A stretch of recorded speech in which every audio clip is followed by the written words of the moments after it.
আজ আরও একটি শিক্ষণীয় গল্প নিয়ে হাজির হয়েছি আপনাদের সামনে। গল্পটি মন দিয়ে শুনবেন, আশা করছি ভালো লাগবে। একটি পাত্রে জল নিয়ে তাতে একটি ব্যাঙ রেখে জল গরম করা হলো। জলের তাপমাত্রা বৃদ্ধি পাওয়ার সাথে সাথে ব্যাঙটিরও তার শরীরের তাপমাত্রা বৃদ্ধি করে। ব্যাঙটি সহনীয় পর্যায়ে নিতে শুরু করলো। যদিও সে চাইলেই লাফ দিয়ে বেরিয়ে যেতে পারত, কিন্তু সে লাফ দেয় না, সে সহ্য করতে থাকে।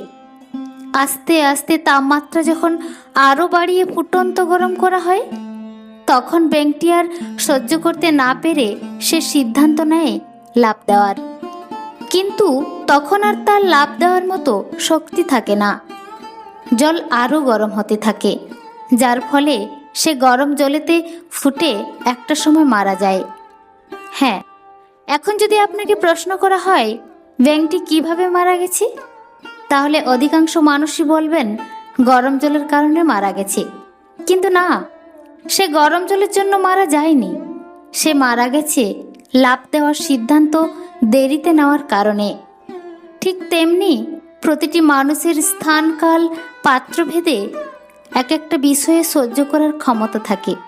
কিন্তু আমাদের প্রত্যেকের মনে রাখতে হবে, ক্ষমতা থাকা সত্ত্বেও আমাদের বুঝতে হবে কখন সরে যাওয়া উচিত।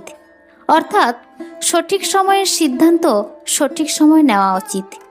আবেগ, ভালোবাসা দেখিয়ে দেরিতে সিদ্ধান্ত নেওয়া একদমই উচিত নয়।